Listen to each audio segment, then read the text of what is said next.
Salut à tous et bienvenue sur ma chaîne. Aujourd'hui, comme vous l'avez vu dans le titre, on se retrouve pour la vidéo spéciale Halloween. Ce soir c'est Halloween et vous le savez, c'est l'une de mes fêtes préférées.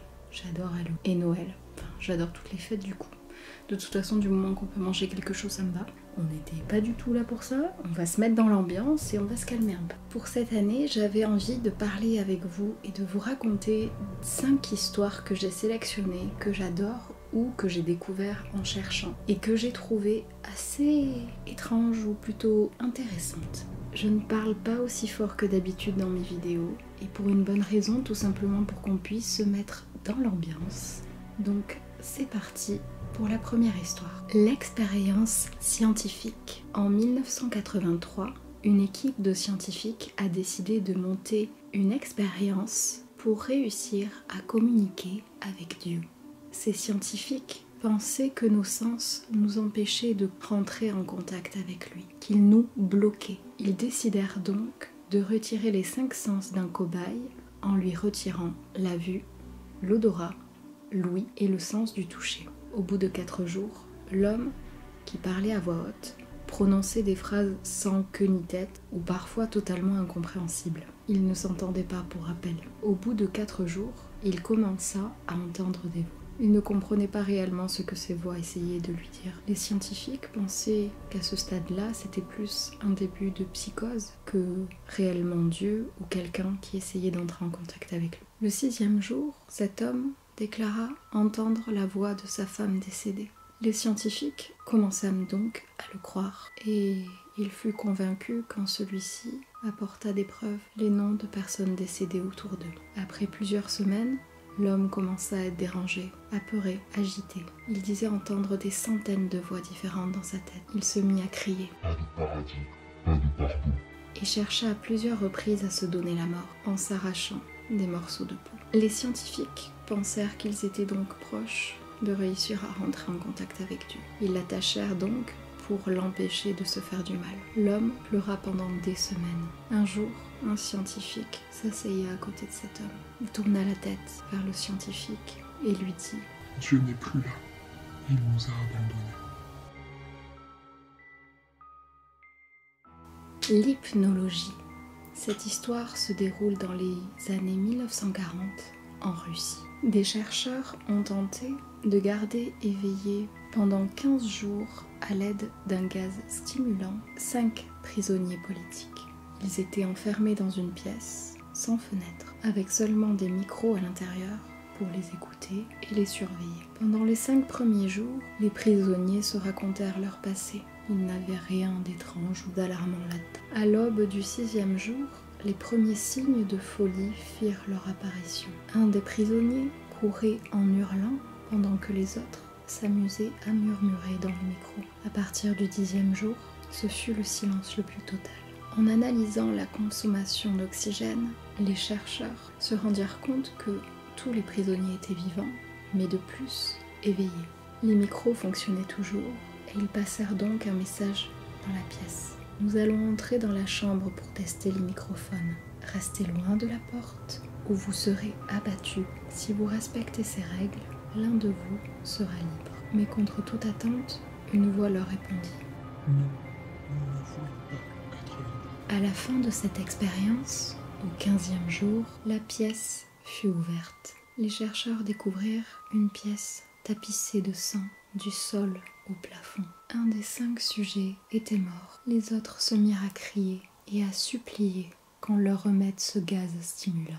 Les chercheurs et les militaires finirent par réussir à les maîtriser. Le seul survivant fut attaché à une chaise et on lui demanda ce qu'il s'était réellement passé dans cette pièce. Il répondit « Nous sommes la folie, cachée en vous, cachée en chacun de nous. Nous sommes ce que vous réduisez au silence quand vous dormez. Nous étions si près d'être libres. » On va maintenant parler de la Dame Blanche. Il faut savoir que la Dame Blanche, il y a différentes versions de cette histoire, mais surtout, elle est apparue dans de nombreux endroits différents, en Europe, mais également partout dans le monde. Peu importe où vous allez dans le monde, si vous demandez s'ils connaissent la Dame Blanche, vous aurez sans aucun doute un oui.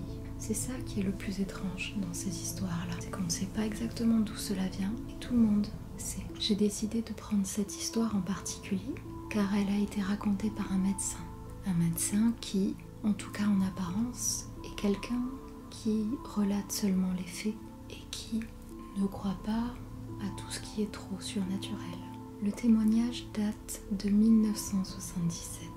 Après une longue journée de travail, le docteur rentre chez lui sous une pluie battante. Il voit au bord de la route une jeune femme vêtue de blanc. Il s'arrête et lui propose son aide. Elle accepte et après avoir donné son adresse, ne dit plus un mot. Elle reste silencieuse jusqu'au moment où il passe un pont. À cet instant, elle se montre agitée et effrayée. Arrivé à destination, le médecin lui prête son parapluie et il attend donc pour qu'elle le lui rende. Ne la voyant pas revenir, il décide d'aller le chercher lui-même. Il sonne à la porte de la maison et voit un couple venir lui ouvrir la porte. Il raconte donc son histoire et décrit la jeune fille. Le couple semble d'abord sous le choc, puis très ému. Cette description correspond en tout point à leur fille aînée qu'ils avaient perdue il y a quelques années de ça, ayant perdu la vie sur ce fameux pont.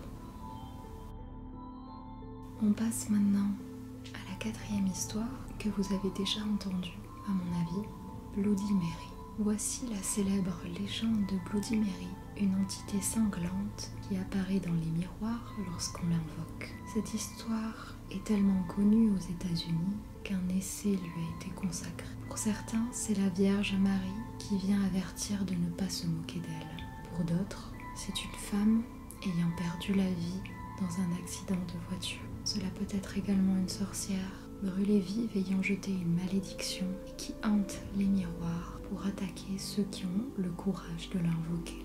On parle aussi de reine qui aurait pu correspondre. Son aspect est celui d'une jeune femme mutilée et recouverte de sang, dont les yeux haineux vous toisent avec mépris. Il existe plusieurs façons de l'invoquer et vous les connaissez. En remplaçant le mot Bloody Mary par celui de Hail Mary, Satan viendrait à votre rencontre. Plusieurs personnes ont voulu cesser cette légende en tentant l'invocation. Une jeune femme, le lendemain de son invocation, n'arrivait plus à parler et ne faisait que pleurer. Nous n'avons jamais réussi à savoir ce qu'il s'était passé cette nuit-là. Une autre s'est cassé la hanche en sortant de la salle de bain. Une autre a tenté son expérience avec plus de prudence, en prévenant la police et ses proches. Mais le lendemain, on la retrouva poignardée dans sa salle de bain. Et toi, serais-tu capable de tenter de l'invoquer? Il est souvent arrivé que des personnes déclarées mortes à l'hôpital se réveillent à la morgue, à leur enterrement, pire, dans leur cercueil. Cela constitue des histoires bien effrayantes à raconter au coin d'un feu. D'après un certain William Tebb, plus de 200 cas identiques ont été recensés au XXIe siècle. Il arrive parfois, lorsque l'on refait des tombes, en ouvrant les cercueils, on découvre avec horreur des traces de griffures à l'intérieur. C'est pour cela qu'au début du XXe siècle, il était coutume de rajouter des cloches ou des klaxons pour que le mort puisse prévenir qu'il était revenu à la vie. Aujourd'hui, il arrive encore que des personnes déclarées mortes à l'hôpital se réveillent. C'est le cas d'un Indien d'une 50aine d'années qui s'est réveillé juste avant son autopsie. Voilà. J'espère que cette petite vidéo vous aura plu. J'ai essayé de me mettre dans l'ambiance. N'hésitez pas à me dire si cette vidéo vous a plu. C'était vraiment un test pour voir si j'étais capable de le faire ou pas. N'hésitez pas à me le dire. Dites-nous en commentaire, vu que c'est Halloween, vos histoires terrifiantes favorites. Et je vous souhaite à tous un très joyeux Halloween. Profitez de vos proches, mangez plein de bonbons. N'hésitez pas à vous abonner, à me suivre sur les autres réseaux. Et moi je vous dis à très vite dans une prochaine vidéo.